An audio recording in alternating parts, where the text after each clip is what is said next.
Pessoal, então tá valendo aqui o vídeo. Primeira coisa que eu vou fazer é dar a orientação sobre o download e a instalação do GUSEC, tá? Eu venho aqui no Google, digito GUSEC, tá? O primeiro link que aparece já é a página oficial. Eu posso tanto clicar direto aqui para fazer o download, mas eu vou clicar na página, na homepage, e aí aparece aqui, ó, Download and Install. Estão vendo aqui? Então eu faço o download aqui do GUSEC, ó, esse botão verde, GUSEC Download. Ele vai baixar, quer dizer, ele está falando aqui que o download vai começar em alguns segundos.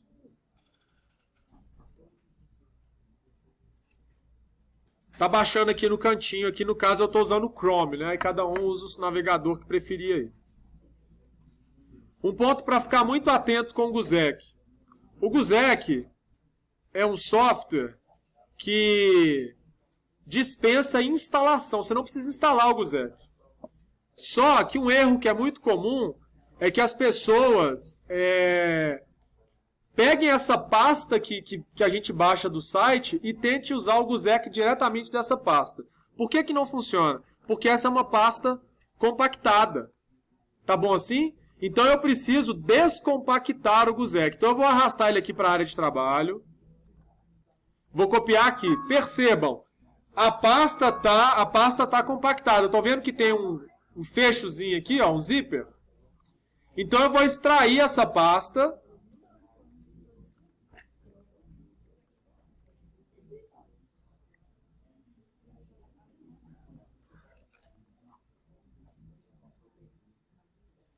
Mais um minuto. E agora sim eu tenho o GUSEC numa pasta que não está compactada. Tá bom? O que vocês podem fazer e eu recomendo que façam?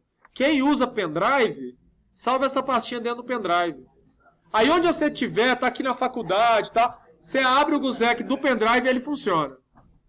Tá ok? Então eu tenho aqui, qual que é o GUSEC? O GUSEC é o aplicativo que tem aqui dentro. Essa bolinha aqui, ó. E o que é o GUSEC? Ele é uma ferramenta que parece um editor de textos. Tá bom assim?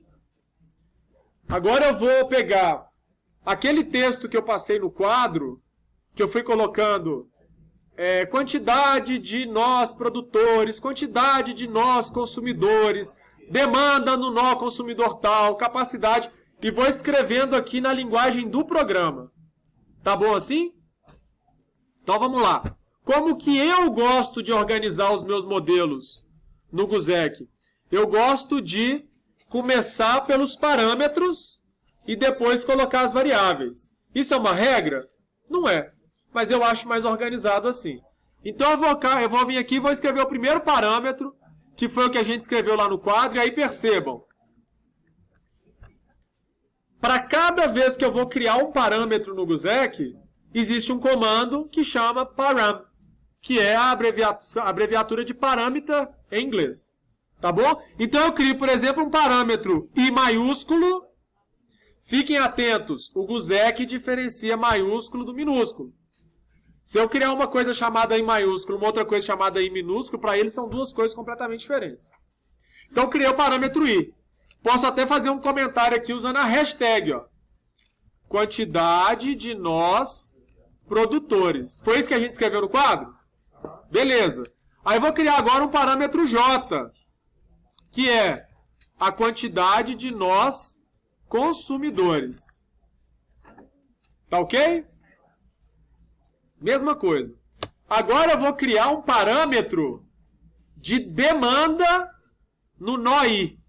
Vocês concordam que para cada nó eu tenho uma demanda? Então o que eu vou criar agora é o que a gente chama em programação de um vetor. Eu vou alocar no espaço da memória do computador um número de campos para eu guardar essas demandas. Quantos campos eu vou precisar? Depende de I, porque a demanda não está associada. Depende de J. A demanda não está associada ao nó consumidor? Então eu falo assim, ó, parâmetro D de demanda. E aí eu digo que esse parâmetro D tem J elementos. Como é que eu falo que tem J elementos? Eu falo que ele começa no 1, que é o que está aqui, e vai até J. Prestem muita atenção. Eu usei só 2 pontos. Tá? Não pode ser 3. O que eu estou dizendo? Cria um parâmetro chamado D, que vai de 1, 2 pontos, até J. Tá claro? Vou comentar aqui, ó, que isso é a demanda do nó consumidor J. E vou criar um outro parâmetro, que é o parâmetro de capacidade. Pois não. É da linguagem. É. Na notação matemática são 3, mas na linguagem são 2, tá? Não sei dizer, Alex. Parâmetro K, aí vou dizer, vai de 1 até I. O que é o K? O K é a capacidade de fornecimento do nó I. Até aqui nós estamos juntos? Beleza. Agora eu vou criar um parâmetro que é o parâmetro de custo. Quanto custa sair do nó I para o nó J? Então vocês concordam que esse parâmetro tem 2 dimensões? Ele é a combinação de cada nó produtor com cada nó consumidor. Então eu vou escrever parâmetro custo e vou escrever as 2 dimensões. Ele é de 1 até I e de 1 até J. Ok? O que é esse parâmetro? Deixa eu dar Enter aqui só para ficar mais no meio do quadro. Esse parâmetro é o custo de transporte do nó I para o nó J. Tá ok? Beleza. Nós também definimos um custo de estoque que é associado ao nó produtor I. Então chamamos de M, não foi? Custo de estoque no nó produtor I. Ok? Parâmetro A. O que é? Custo de atraso no nó consumidor J. Ok? Qual parâmetro que falta? Não foi A que a gente chamou, não. Custo de atraso nós chamamos de R. RJ. Qual que falta?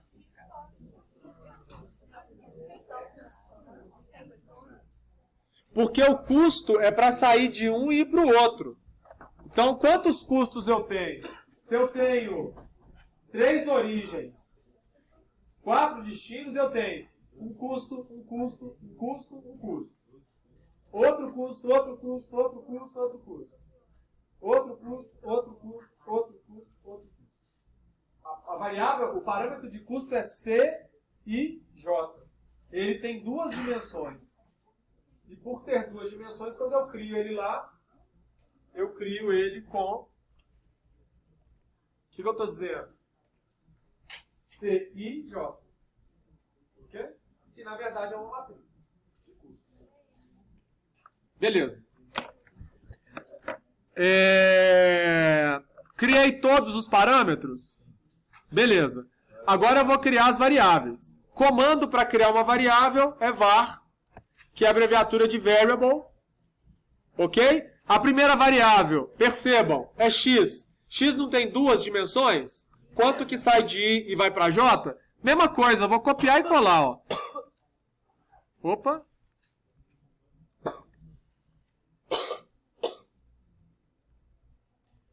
X e J. Vou colocar custo de transporte saindo de I e indo para J.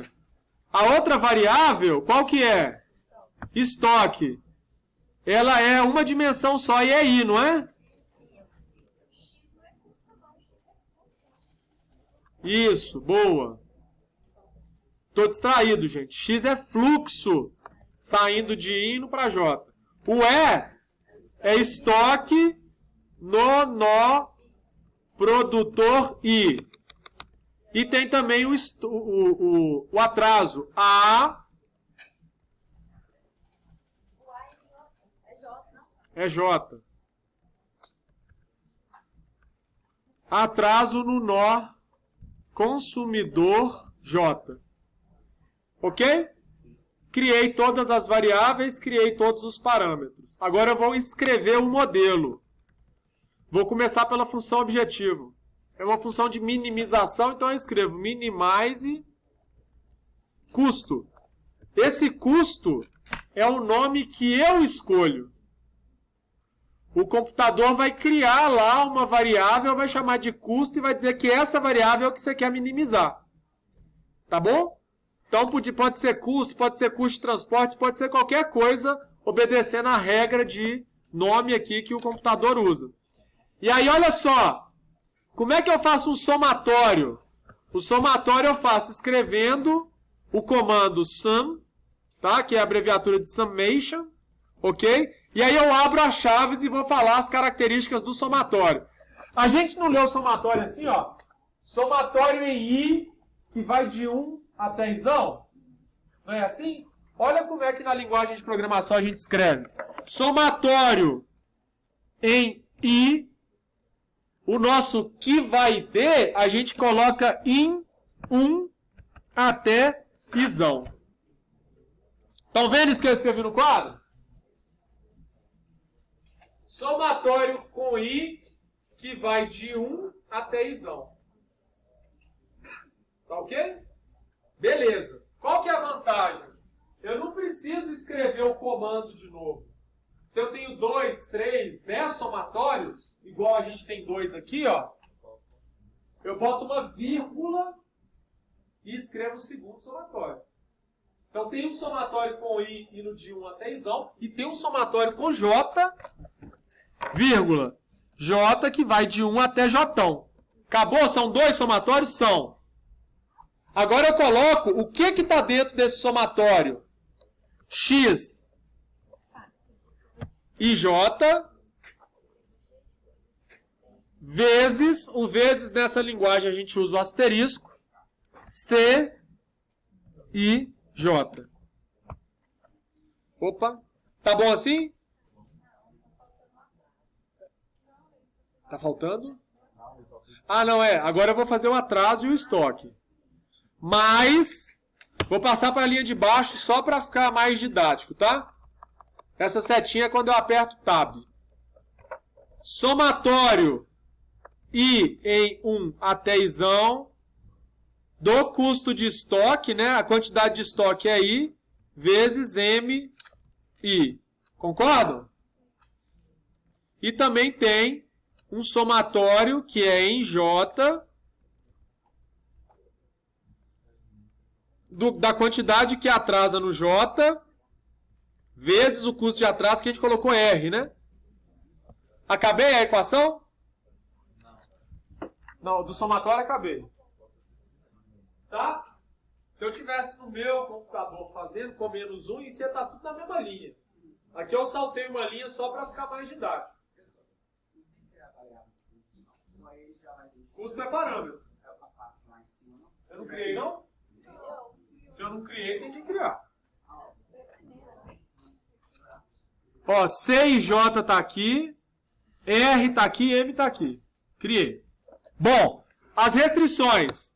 Para cada restrição que a gente vai colocar no modelo, eu vou escrever S.T.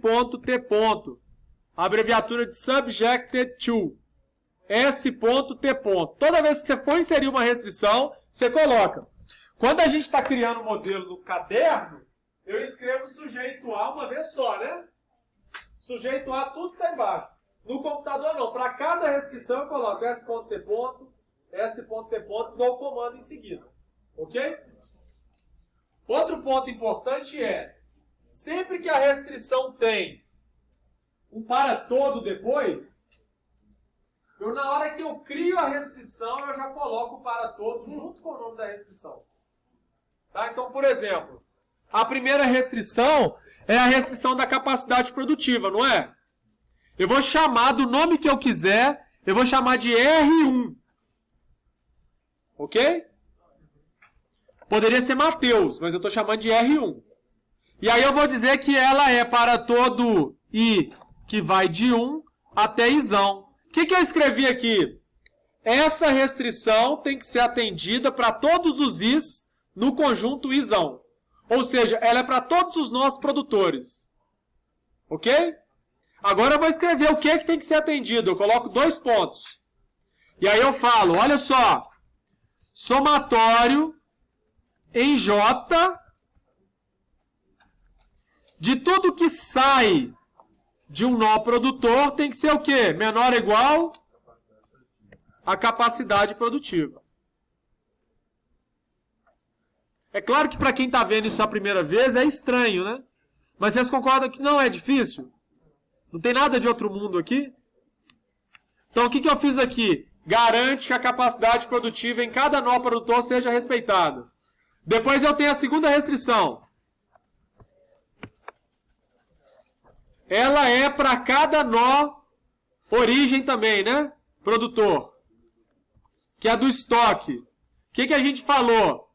A capacidade produtiva naquele nó menos o somatório em J, ou seja, tudo que sai daquele nó é igual ao quê? É I. Deixa eu tirar um pouquinho o zoom para caber. Ok? Lembram que a gente escreveu isso aqui no quadro? KI menos o somatório em J de X e J igual a EI.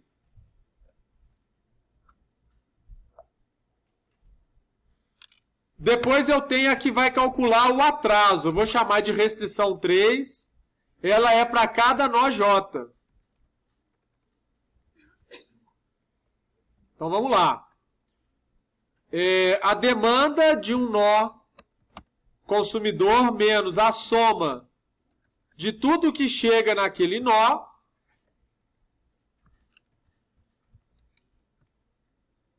é o atraso. Ok?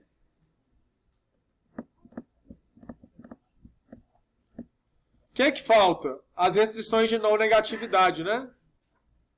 Como que eu acho mais fácil criar as restrições de não negatividade? Ao invés de escrevê-las aqui, ó, preste atenção agora. Eu vou, na hora que eu crio a variável, eu não falei que o x era maior que 0? Na restrição? Eu posso vir aqui, ó, criei a variável e coloco assim, ó, maior ou igual a 0. Ok? A mesma coisa eu posso fazer para o estoque. E a mesma coisa eu faço para o atraso. Ok? No GUSEC, eu preciso salvar isso com algum nome. Esse aqui é o problema do transporte genérico. Eu preciso salvar como ponto mod, que é o GUSEC entende que é um modelo matemático. Então, eu coloco o nome que eu quiser, mas tem que ser ponto mod. Não posso salvar. Não quer deixar me salvar no meu computador. É isso mesmo. Salvei, tá vendo? Aí agora a gente precisa colocar os dados para rodar o problema. O modelo no computador nós já temos. Então, como o nosso tempo já está excedido em 2 minutos, a gente faz isso no início da aula de terça-feira. Combinado? E aí até lá eu posto esse vídeo. Corrigindo aqui, tá, gente? Esse A aqui, ó, é AJ, tá bom? No final aqui.